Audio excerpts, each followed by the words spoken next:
Moon Whisperer by R.Z. Hello, little dreamers, and welcome to Moon Whisperer by R.Z., a magical world of stories, laughter, and gentle adventures.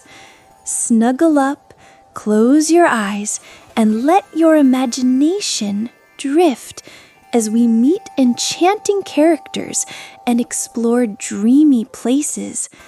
Tonight's story is The Quest for the Golden Starbook, Chapter 2. Join twins Raya and Ryo Starling, curious, clever, and full of imagination as they journey with Bramble, the rainbow-winged storybook, and friends like Bibble, the bubble-breathing dragon. Along the way, they meet magical helpers, quirky fairytale friends, and mysterious creatures. Their goal is to find the shy golden star and show that everyone has a light worth sharing. Are you ready? Let's begin Chapter 2, Into the Starbook. The world was warm, silky, glowing. Raya and Ryo sank into a nest of petals as soft as pillows. The air smelled faintly sweet, like honey mixed with rain. Every petal hummed, low and steady, the way a lullaby fills the air when someone hums it half asleep. Raya touched the glowing walls. "She feels alive," she whispered. "It is alive," Ryo said, though his voice trembled with wonder. He pressed his hand against the petal. It pulsed back, like the gentle beat of a heart. The flower carried them downward, swaying as though it rocked them to sleep. The hum deepened into a slow tune, and the whole blossom sang, "Welcome, welcome, little ones. The journey has begun. Through pages bright, through stories spun, you'll see what must be done." Raya's mouth fell open. "Ryo, did you hear? The flower is singing," he finished, eyes wide. The petals parted at last, folding outward like a curtain on a stage. Light spilled in, soft and golden. The twins slid gently onto a meadow of grass so green it looked painted, surrounded by flowers taller than trees. Each blossom swayed in time to its own music, some humming, some chirping, some crooning like sleepy violins. The air shimmered with notes drifting up into the sky. Raya spun in a circle, laughing softly. "It's a whole choir of flowers." Ryo tucked his hands into his pockets, still blinking in disbelief. Either we've gone crazy, or we've just walked into the strangest concert ever. The meadow itself seemed to smile. Part 2. The Talking Daisy. The meadow swayed in slow rhythm, as though the flowers were breathing together. Petals brushed the air like soft feathers. Raya tiptoed closer to one that glowed bright yellow. It was tall, with a round white face, its petals curling and uncurling like little fingers. She leaned in, curious. The daisy suddenly wiggled, shook off a bit of dew, and squeaked, "Oi! Careful with the sniffin', I'm ticklish." Raya jumped back, nearly stumbling into Ryo. Did the flower just talk?" The daisy tilted its head, if daisies could tilt, and let out a cheerful laugh that squeaked like a rubber toy. "Talk? Sing? Hum? Whistle? I do it all. Name's Petaloo, your guide for today." Welcome to the garden of singing flowers. Ryo rubbed his eyes hard. We're talking to a daisy? Petaloo leaned forward, petals folding like arms on hips. Talking with a daisy, thank you kindly. There's a difference, young sprout. Raya clapped her hands, delighted. A guide! Does that mean you can show us around? Indeedly do, squeaked Petaloo. The flower gave a little bounce, its roots making a pop, pop, pop sound in the soil. Every newcomer needs a bit of bloom wisdom, or else you'll get tangled in the tunes. The tunes? Ryo asked, frowning. Petaloo's petals fluttered like a shiver. Why, the songs, of course. This is no ordinary meadow. Every flower sings the truth, but only in riddles. Raya's eyes shone. Riddles! I love riddles! Ryo groaned under his breath, but a tiny smile tugged at his mouth anyway. Just then, the tallest flowers around them bent low, their voices rising in sleepy harmony. Words floated on their notes, curling into the air. What falls from the sky can light the way. What hides in a book can save the day. The hush! Petaloo leaned in, petals twitching. Seems they're singing about your golden star, whispered Petaloo, his petals twitching with excitement. Raya's braid brushed her cheek as she leaned closer to the daisy, her eyes shining. The flowers know about it. They really do? Petaloo nodded, or rather wobbled his whole stem. Oh, these blooms know plenty. They've been humming secrets since the first page was written. Only problem is, he lowered his voice to a squeaky whisper. They never say it plain, always singing in riddles like they're in on a joke the rest of us don't get.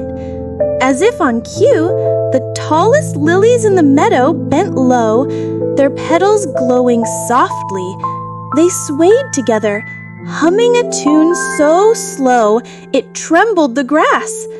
Their voices braided into words, curling into the air. What falls from the sky can light the way. What hides in a book can save the day. The notes lingered, drifting upward until they melted into the air. Raya clasped her hands tight against her chest. It has to mean the golden star. It fell from the sky, and then brambles swallowed it into his pages. That's what they're saying. Don't you see, Ryo? Ryo kicked at the grass, his freckles catching bits of the meadow's glow. Or maybe they're just singing nonsense. Flowers don't usually make sense, Raya. They just smell nice. Oi! Petaloo huffed, puffing out his petals indignantly. I'll have you know, these blooms are wiser than your average nose-pleasers. They're telling you straight, the star's in danger, and it's tangled up in the stories. You'll need both your noggins to sort it out.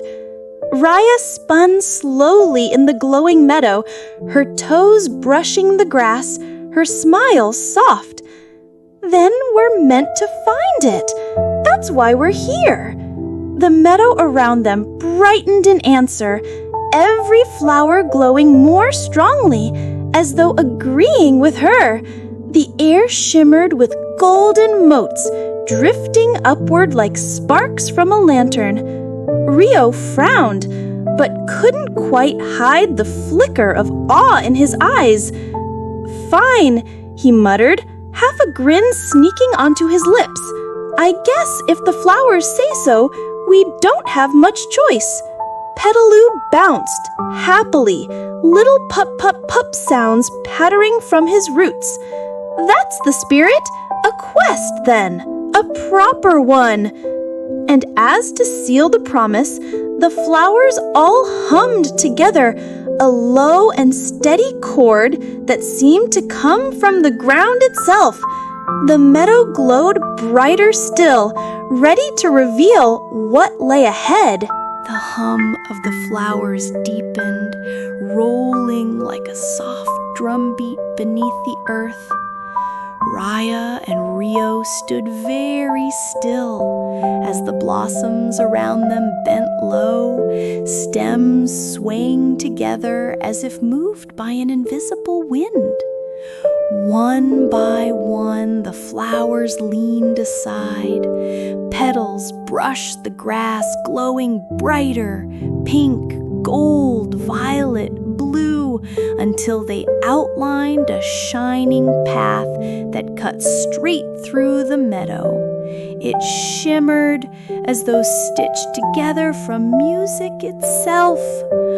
Raya's breath caught. It's opening for us. Petaloo puffed up with pride. Aye, the garden's given you safe passage. Not every visitor gets that. Best you mind it well. Ryo tilted his head, suspicious. Why? What happens if we just step over there? He nodded toward the meadow, where the grass swayed lazily beyond the path. Petaloo's petals trembled. Wouldn't do that if I were you. But Ryo, stubborn as ever, stretched one sneaker just past the glowing line. The grass outside shivered, then shot up taller, curling around his ankle like ropes. The blades pushed against him, nudging, hurting, shoving him gently but firmly back onto the path. Whoa! He stumbled and grabbed Raya's arm. It pushed me! Told you so, squeaked Petaloo, shaking his head like an exasperated teacher. This meadow's alive, doesn't want wanderers poking about where they don't belong. Stick to the glow and it'll carry you safe. Raya's eyes gleamed with wonder, though she squeezed Ryo's hand tight. It's like the flowers themselves are showing us the way. The path stretched forward, gleaming brighter, leading into the heart of the meadow. The air hummed in harmony, like a promise. Right then, Petaloo said, bouncing cheerfully in the soil. Follow the song. Every quest begins with the first step down the right path. The twins looked at each other. Ryo rolled his eyes playfully. Raya giggled. Together they set their feet upon the glowing trail. The path of light curved gently, winding deeper into the meadow. Each step made the ground hum beneath their toes, like walking on the strings of a harp. At last, the trail ended before a ring of tall blossoms. Their petals were folded tight, heads bowed, blocking the way forward like a living gate. Raya tilted her head, whispering, "Why are they closed?" Before Petaloo could answer, the ring of flowers swayed as one, their stems rising tall. Then they began to sing, not in a lullaby hum this time, but in a playful, bouncing tune. Round and round, but never still, keeps its face, though travels will. Chase it fast, you'll chase in vain, for when it's gone, it comes again. The blossoms giggled together, their petals shivering like children sharing a secret. Ryo furrowed his brow. That's a riddle. Petaloo gave a satisfied squeak. Aye, the meadow always tests newcomers before letting them pass. Answer right, and they'll bloom wide for you. Answer wrong, well, not find out. Raya swayed with the rhythm of the song, her braids swinging, something that goes round and round but never still. She looked at her brother. Like a dance? Or a toy top, Ryo said, rubbing his chin. But those stop eventually. The riddle says it never does. They both grew quiet, listening again to the flower's laughter. Chase it fast, you'll chase in vain, for when it's gone, it comes again. Raya's gasped softly, the moon, it's always going round, and when it disappears, it comes back again. Ryo's eyes lit up. Or the sun, it travels and returns every day. He grinned sideways at her. So, which one do we say? The flowers bent lower, waiting. Their petals trembled with anticipation. Raya's voice was dreamy, certain. The riddle wants both, sun and moon, day and night. Ryo nodded firmly. Yeah, they're a pair, like us. Together, the twins called out, the sun and the moon! For a heartbeat, nothing happened. Then, whoomph! The flowers burst open with a whoomph, petals flaring in every color of dawn and dusk. Light poured out between them, shaping a wide archway of glowing stems. The meadow sang in triumph, voices lifting high like a chorus of bells. Petaloo bounced so hard, his roots made little thumps in the dirt. Ha! Right as rain. You've passed the first trial. The path beyond shimmered, waiting. The archway of glowing blossoms swayed gently, their petals still wide with color. Beyond it, the meadow glimmered as though waiting for the twins' next step. Raya held Ryo's hand tight. It feels like we're walking into a story. Ryo gave a crooked grin. We already did. They stepped through together. At once, the air around them shivered. The meadow's song deepened, low and steady, until it sounded almost like the rustle of paper. The tall flowers leaned back, folding inward, their petals closing as though tucking themselves to sleep. The grass beneath their feet rippled, then began to curl upward in neat lines. The whole ground bent, bending and bending, until the meadow itself started folding like the corner of a giant page. Raya gasped, clutching her brother's arm. Ryo, it's turning! Petaloo hopped up and down, petals flapping in farewell. That's your cue, Sprouts. Time for the story to carry you onward. I stay here, but don't you fret. Plenty more guides in the chapters ahead. The ground tilted higher. The sky bent low. Everything glowed gold, as if they were standing inside a lantern. Raya called out, "Goodbye, Petaloo!" "Good luck!" squeaked the daisy, waving a petal like a hand. Then, whoosh! The meadow folded up completely, lifting Raya and Ryo into the air. They tumbled, weightless, caught in a swirl of golden light. The hum of flowers faded, replaced by the sound of rustling leaves, trickling laughter, and the faint patter of paws. The page turned, and a new world opened before them. And that's the end of tonight's adventure. Snuggle up, close your eyes, and let your dreams carry you to remember, every star shines just like you. Good night, little dreamer. We will have chapter 3 in our next video. Don't forget to subscribe, like, and share for more fairy adventures.